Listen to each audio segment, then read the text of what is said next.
Hi guys. So What's we going guys on? yeah. Oh, sorry, George. Go again. Oh, hi. Hi guys. Sorry, What's again. going on? Me and Jack, we've gone for the same sort of colours today. Similar, I'll yeah. mix it up. More mild Similar. grey. Mild. Oh, I'm trying to blend in with my wall. Yeah. Oh, Simon, I can only see your head. Wow. Is it I'm like a floating. green? Yeah. How's it going, boys? You good? Not Yeah, bad. Oh, your hood's askew. Your hood's not neat like mine and Simon. Yeah. There you go. No, Not bad. So, no. I feel like I need to There take we this go, off, there we actually. go. I'm going to take this off. yeah. Take your top off as well, would you? I was just actually hoping that I didn't have to because this isn't my top. Whose top is it, Simon? My top. That top's so old as well because that's Aquaterra, and Aquaterra aren't a company anymore. Oh, really? So I'm wearing a The dated top. brand, no. Yeah, it's all about steps. So that was their induction program. That was how they had 7 steps inductions. You had to do 7 inductions with a person. It was designed to keep them. If you've seen people over 4 or 8 weeks, then they have less likely to cancel. Ah. I mean, there's probably some sort of truth in that, isn't there? Yeah, there is No. the like 7-4-11 theory, isn't there? It's like 7 interactions, 4 different methods, and like 11 different places, or something That's like it. that. Yeah. Yeah. It's based off that just to make sure they come back, and then if they stay that time, then they're likely to stay longer. More or less, just to keep money coming in. Like companies use celebrities for random brands because you know that person, so you've seen them in other places, so then you trust you trust the product more. Yeah. Like Oprah. The Oprah everywhere, you trust Oprah. Yeah. I'm looking forward to that Prince Harry conversation with Oprah. Is it? He's had it already, hasn't he? Yeah, but I'm looking forward to seeing it. Yeah, but is it going to be shown here? Well, I You can suspect just so. get it. I think you can. Well, the just get BBC it. aren't showing it. Well, they won't Nah, because the of BBC all. won't. It's an American TV show. It'll be ABC or something like that, wouldn't it? Yeah. Yeah. I didn't know ABC. if That doesn't sound right. Because I think it was on Sunday. Oh, it's been on. Yeah. Well, I should be able to find it on the it's internet done. It is done. then. Yeah. Well, that's very fitness orientated there, wasn't it? Yeah. Cool. Like it. As always. Yeah. So what's our guys, topic today, then, George? Our topic today is, let me get this right, low weights, high reps versus high weights, low reps. First question, should they be fighting? Should there be a versus? Yeah, there should be a fight. There should be like reps should fight each other to the death. Really? Yeah, And in who like would win? in like a Roman style arena where there's reps on the back of a cart and then flying around trying to kill each other. Colosseum. That's it. Yeah. That's it. Oh God. So why, for the purpose of this topic, why would you do, let's inverted comment, low weights, high reps? For what purpose would you do it for? Like Jack, go first. Let Jack go first. Come on, Jack. Learning a movement, maybe. Mm-hmm. Other than that, the whole aim is to get away from that, to be honest. Oh wait, go elaborate, Jack. Why would you go away from that? So you want to get eventually away from doing. If the majority of sessions is 20 reps plus or 15 reps plus, it's fine at the beginning if you, like I said, low weight, trying to learn a movement pattern because you get the chance to actually practice the movement and there's not really a chance of injury. You're not going to go practice learning how to back squat 100 kilograms on it because it's not going to go well. So having that's such low weight. Yeah. All right. I'd do that single-legged. Yeah. Lost my train of thought. So Your name is Jack. You can use that for practicing movement, but then eventually, in order to progress away from that, you need to increase the weight. So the reps are going to come down naturally anyway. And the reason I say you want to progress away from that is because doing lots of reps continually every session, doing that, even though it's low weight, and in order to improve, you have to increase the weight. But if you want to keep doing those number of high reps, that's a big toll on your body. It's very fatiguing. One, on the muscles, also the ligaments, and also the joints themselves. So the bones that are involved at that joint. So It's a lot of wear and tear. So if you continually do that style, that way of training with that number of high reps, you probably end up with like little niggles. You'll end up more fatigued. It's much harder to progress over long term. And especially when you're 35 plus, 40 plus, you don't need to be doing 25 reps or something, 15 reps of big compound exercises. Your joints you don't need that stress on it. That's why I say you want to eventually progress away from them. They can be used occasionally for simple things like isolation exercises on like a machine, for example. Something simple as like a hamstring curl or a leg extension, for example, where because of the way the machine works, there's not as much wear and tear on the joint, and it's isolated on one muscle group, so injuries and that stress is gone. But for the majority, you want to eventually work your way away from it. Okay, cool. And on to the other end of it. Very good. Sorry. So is that not good enough a response? Very good, Jack. Thank you. Thank you. Jack. Yeah. But the train of thoughts is like, remember back in the day where the fitness industry wasn't as publicized as it is right now. You had two camps in the training world. You had men and then you had women. And they were just, heavy weights, low reps equals bulky. High reps, low weight equals tone. And that's where people's general, that's where they like sat and they're like, oh, I don't want to put on loads of mass. So did a post about this recently, just FYI. Oh, did you, mate? Plug. But as we know, you can't achieve muscular tone. You can't really achieve muscular tone at all. There's not like the tenacity in the muscle just varies in each person. And actually, I think there was a study done that powerlifters actually have more muscle tone because of the high density training or the high intensity training. But the actual muscular tone, what you're looking for is low body fat percentage with a good amount of lean muscle mass. You can see it, so therefore you look toned. But we know that doesn't work. In fact, most bodybuilders use high reps. Yeah. Yeah, absolutely. So with the low rep stuff, again, we talked about strength training on 2 weeks ago, didn't we? When we did our last episode. So the low rep stuff, contrary to what people believe, I used to hear it all the time where people used to say, "Oh, I'm trying to build muscle, so I'm just doing heavy weights with reps of 3." And I'm like, well, that will build muscle because you're weight training, but it's not gonna, it's gonna build more strength than it is muscle. I think we brushed on it, like I said 2 weeks ago. All of these rep ranges, will make you stronger, and they'll build muscle. It's just that certain rep ranges target different types of zones, and I think the whole lightweight thing is an interesting one because there is no such thing. It's no such thing, right? So if you can do I don't know 10 kilos on a chest press for 15 reps, let's say, but you couldn't do a 16th or a 17th rep after the 15th, that's not light. It's just the correct weight, isn't it? It's just the correct right load, weight.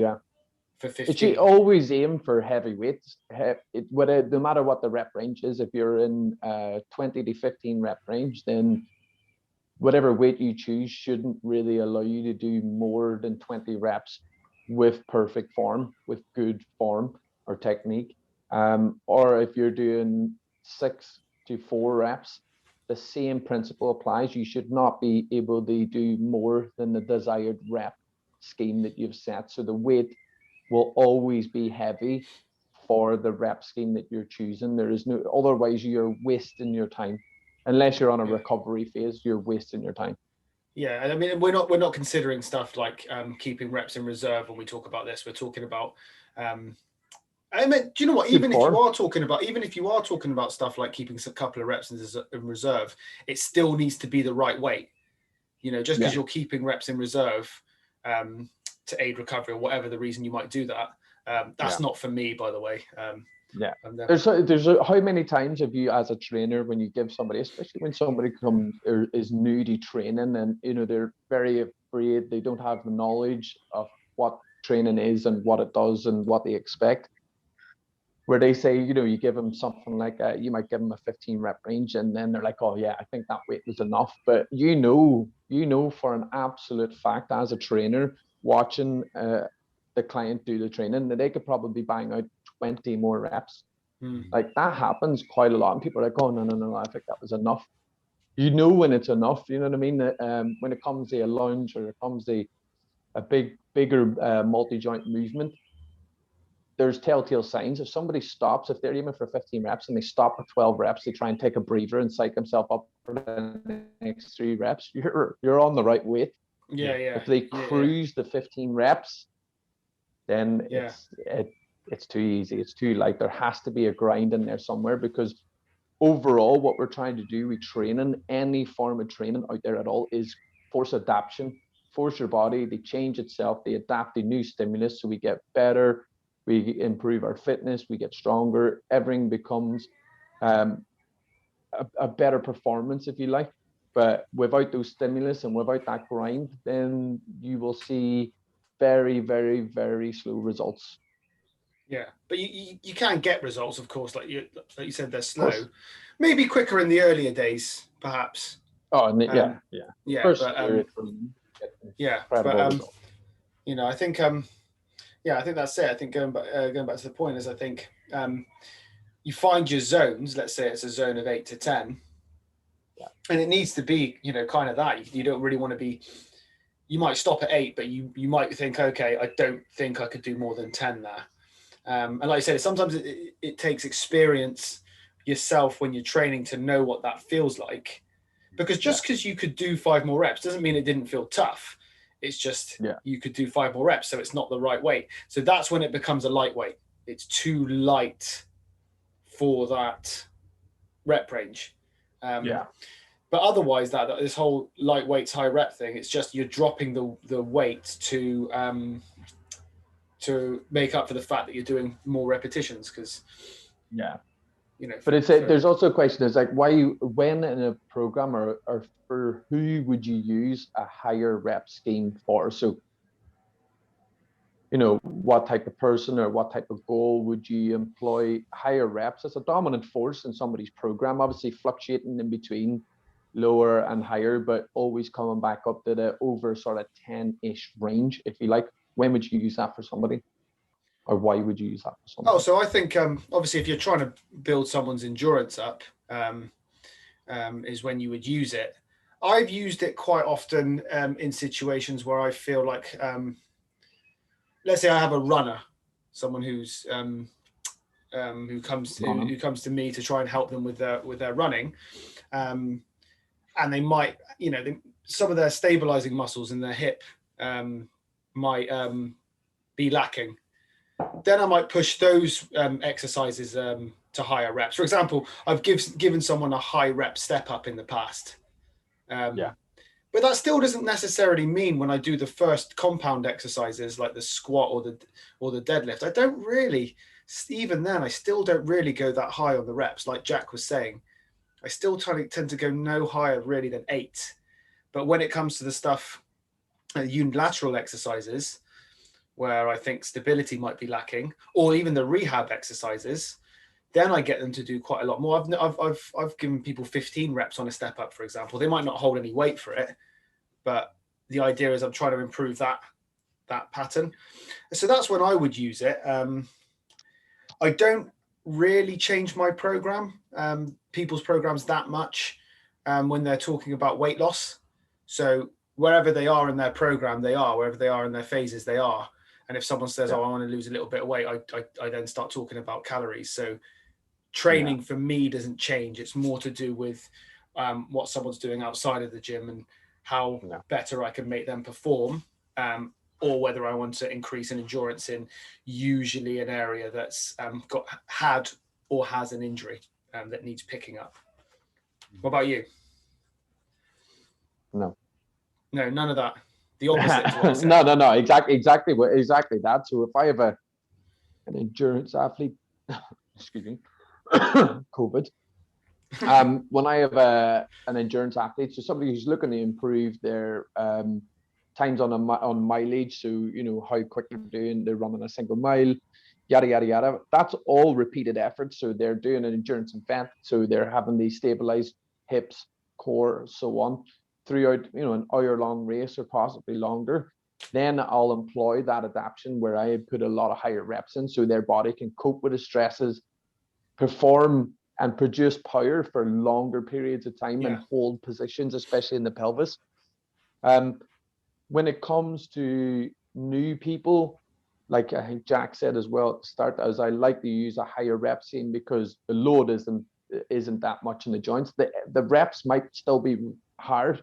So 15 reps might be really tough, but the load isn't tough. The movement's going to be hard. The weight's going to be hard for that movement, but the load on their body isn't tough. So they're still making progress. You still increase the weights, and then eventually I'll bring them down. And that's how I would use the system. I would start at a high one and I'd work somebody down. When it comes to fat loss, lower reps I find are more motivating for people because they see progress even when they're in a calorie deficit. Yeah. Fair enough. And Jack, would you similar sort of thing, Jack, for you, or would you add anything else there? As you were saying, I probably wouldn't do the same. So if I had a runner, all right, Jack, or an endurance athlete, I wouldn't use high reps at all. I would see it as the best way I can help this person is probably make them stronger. At the beginning, if they've never done any weight training, it might be appropriate, but I probably wouldn't go anywhere near sort of like 15 reps, 8 reps, anything like that. It would purely be strength based, just because they're getting all their endurance work and repetition through their running, because they'll be running.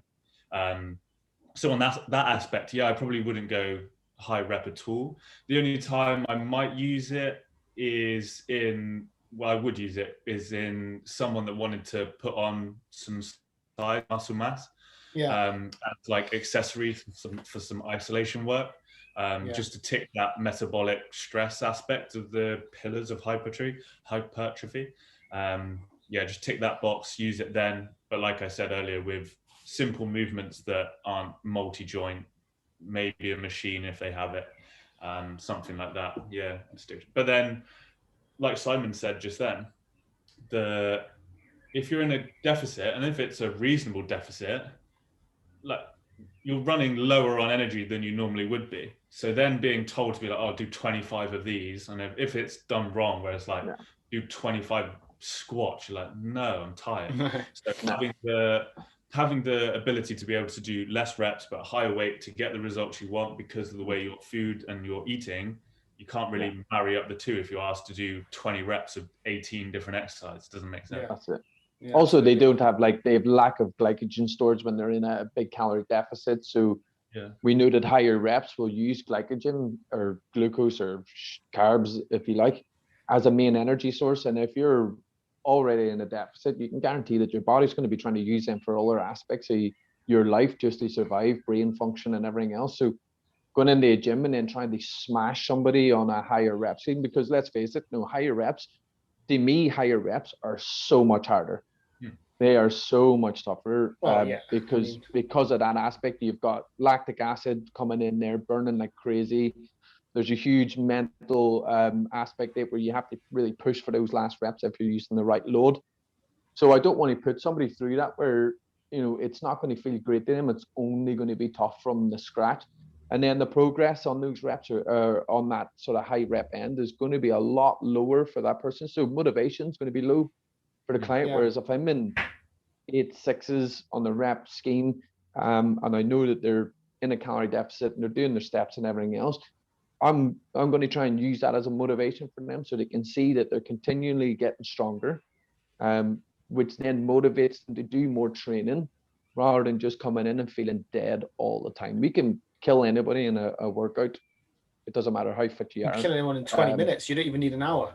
You can do it in 20 minutes. So there's no need for it. And like I said, it doesn't grab a big motivational pull for the person if constantly they're just feeling like they're up against it. Yeah, I mean, it's interesting what you said, Jack, about focusing on strength for an endurance athlete, because I had someone else who was a strength coach as well say something very similar, as why would I take care of any endurance when they're doing it themselves anyway, and he doesn't go above. I don't think he goes above 6 reps for all of his guys who are all long distance runners. And it was like, I don't really go above 6 for those guys. I think the difference, again, those guys have been training for a long time. I think they're higher level, so you might differ a little bit. Well, maybe more than a little bit for the general population. But yeah, I think I'd go with that. And like I was saying earlier, I think certainly for the compound movement, I wouldn't go very high. But if we look back at our programs that we've written over the years, very rarely have I gone above 12 reps. Nah, is literally new people. I would go on the higher rep schemes. Things like when you're doing your mid to lower traps, when you're training your posterior chain in the upper back, if you like. So your external rotations, your reverse flies, your trap 3 exercises. I want to bring them up in terms of repetitions because they're not there. I'm not trying to build muscle when I'm doing a trap 3 raise. What I'm trying to do is build stability. Yeah. And that, just by saying I want to build stability, means that I'm aiming for an endurance aspect, because you got to be stable for the entire day.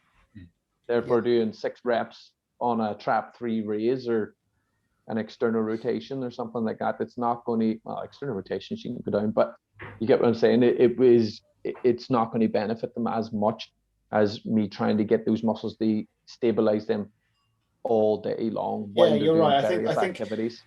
I think you're right. I think if we look back at our programs that we've written for many of the people who we've helped rehab, the higher rep stuff does come with the rehab stuff when we're trying to pick up. I think if I could, when I've trained people in the past while you've been away, I don't think I've ever seen you prescribe a squat for 15 to 20 reps. Nah, I just don't trust either in a squat that people are going to be, especially not unless they're trained for years, that they're going to be able to cope with that amount of stress in their body and keep the technique down. It's not something that I would feel comfortable making somebody do unless they are absolutely perfect on that technique of squat. Because you can see that some of our clients will get the last couple of reps and just knees start dropping, then chest starts dropping down, and it's just not worth the risk. No, because they're still progressing. You don't need to push them that hard to make them. So yeah, I think I'd definitely go with that. Also, sorry to jump in there, George, but also, no, go ahead. What just to go on both of your points there, because you're both like obviously slating what I was doing. I was saying the same as you. No. Jack slated us. I felt like. Right. Yeah. Well, I don't know. You jumped on the bandwagon there. Different opinion. But more on the aspect of so what's the benefit then of gaining power and strength when you're an endurance athlete? But why would you do it? What's the benefit? Yeah, what's the benefit to them as an endurance athlete? Like, how would they see the benefit in their run, their cycle, their swim, whatever? So a couple different aspects. The main one would be injury prevention. When you get stronger, you become more robust. You're able to withstand forces on your body greater than you were before. So if you think about an endurance athlete, a runner, does rowing, cyclist to an extent, they're movements that require you to perform the same action on the joint over and over and over and over again. So take running. Every time you run, every time you land, I think it's like 7 to 9 times your body weight going through the joints every time you take a step. Now, if you think personally, if I knew that fact before I went running, I would think, okay, I should probably be a little bit stronger because currently I can't lift 2.5 times my body weight to do anything.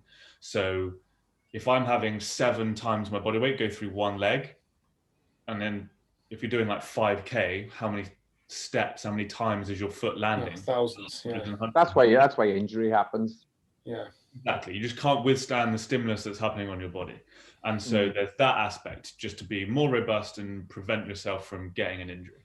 Second is, especially with running, the ability for you to apply force down into the ground every step is hugely important.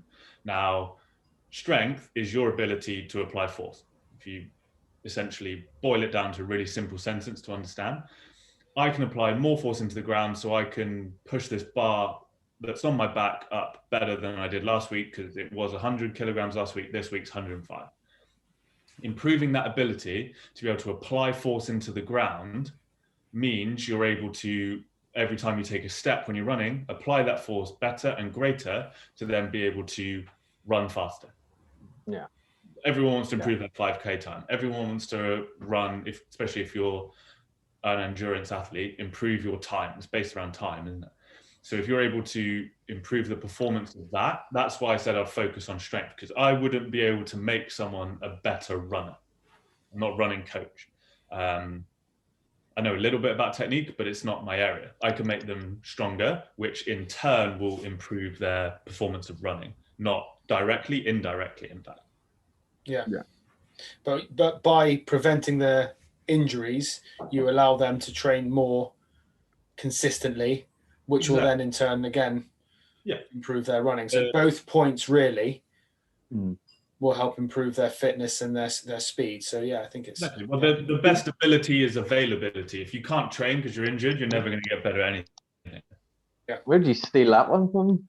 I've known that for quite a while. You've been waiting, haven't you? Been like one day. I've written it down every week, but we've never gone over it. Yeah, you highlighted. I definitely rained down that. That was a good one. It's good. But there's also, I've noticed clients that do run, especially when they do 10Ks and stuff, when they've got stronger and when you've improved their overall power output, they notice it. For me, this is where the feedback that I get is that they notice it more at the end of the race. So they notice that they have a lot more force production at the end of the race. They don't notice the power drop off when it's coming to the last couple of K. They feel like they're stronger. They feel like they can keep going at that pace, and that's really important. Yeah. I mean, I think I've noticed with people when they tell me they, whether it's running, cycling, or whatever, but when they go up a hill, they say I'm just able to maintain my strength so much more than I usually can up that hill, because people do the same routes, don't they? So they said that's it's the same as you. I haven't got any actual. Well, no, there is some data because their times improve, but the main like yourself side that I hear is people actually saying it felt better. I felt stronger all the way through to the end. So that's it, exactly. But there's always like the case for the high rep stuff is just a lot of it was based around fear, wasn't it? For, like I said, females specifically. You got to be careful with this whole gender thing at the moment, mate. You got to say it right. Yeah, I know. Sorry, folks. God. Yeah, I'm practicing. But generally, they were afraid that they would get bulky and they would put too much mass on and so on. So they stayed up in those higher rep ranges and stuff. And also that they thought that it would lead more to, and I heard this, I've known this for, all the years I've been training. Bodybuilders used to go in the high reps when they're in cutting phases and all this sort of stuff because, they feel like they're burning more calories and yada, yada, yada. But then that's been completely proven the opposite. We people like Mike Mentzer, who used to do, one set to failure, who do a couple of warm-up sets and they do one set of 8 to failure. And I mean, Mike Mentzer was on the Olympia bodybuilding stage. You don't get there by being overweight and carrying high body fat.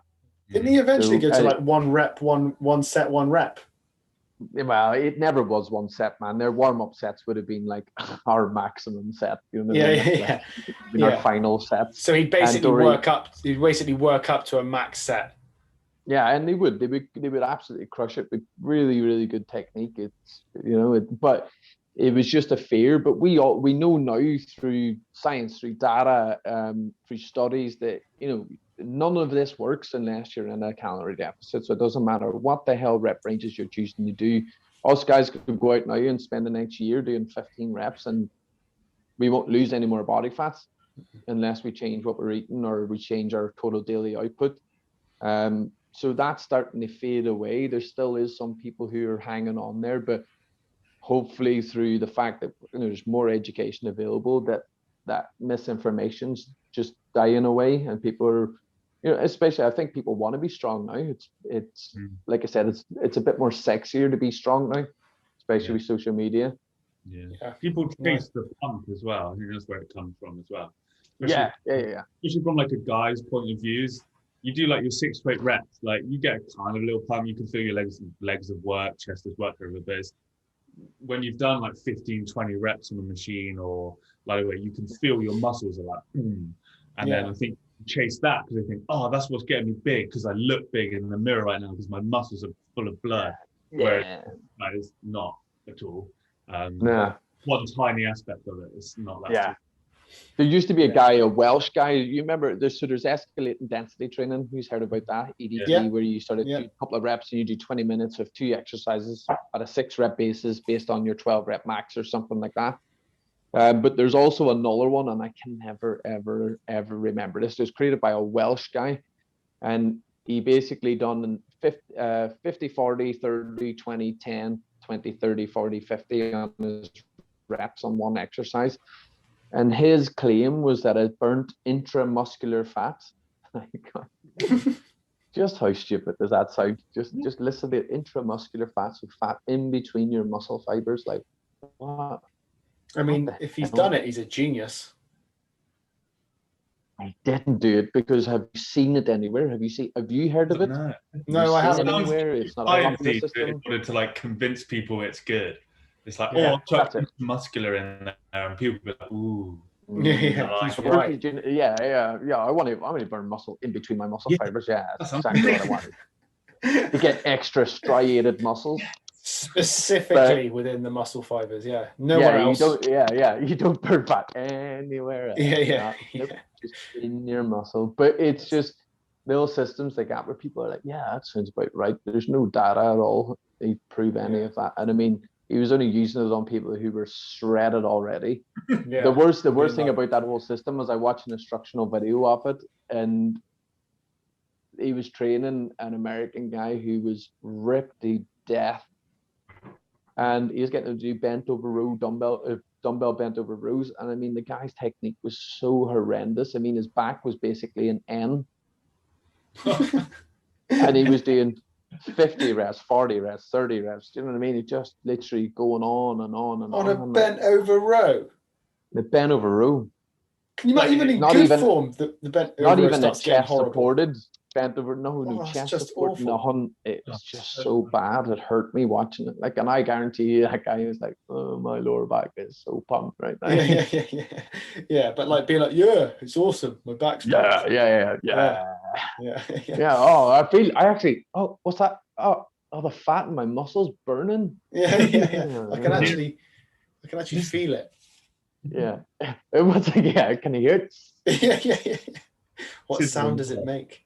But it's just, again, none of these systems work, and I hope this is what we're trying to sort of do. We talking about high reps versus low reps, is that there's no rep scheme that's perfect.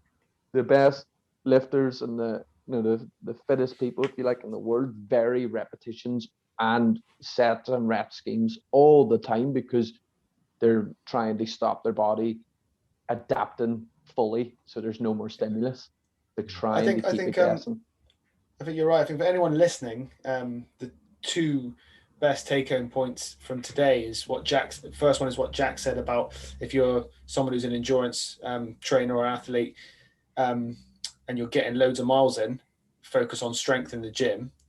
And the second one is what you said, Simon, about if you're in a calorie deficit, doing loads and loads of reps it can be very counterproductive. It might feel like the right thing to do, but you're not going to have the energy to do it, and you're risking injury, especially much more, especially because you're in a deficit of calories. So I think if there's any points to take home, those two in particular, I think were really, really good ones. I made no good points, so I won't quote myself. Yeah, no, it's good. You back them up.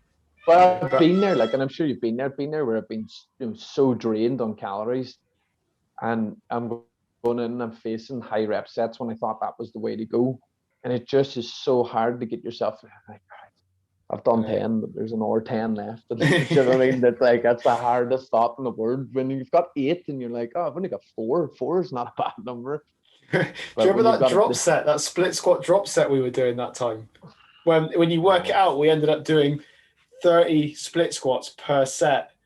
So per leg. Yeah. 30 Per split leg, squats 4 per rounds. set per leg, 4 rounds. Yeah. Yeah.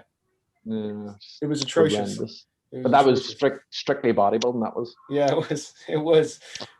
But And we built no I think we bodies. both did one round and looked at each other and went, "Why are we? Yeah.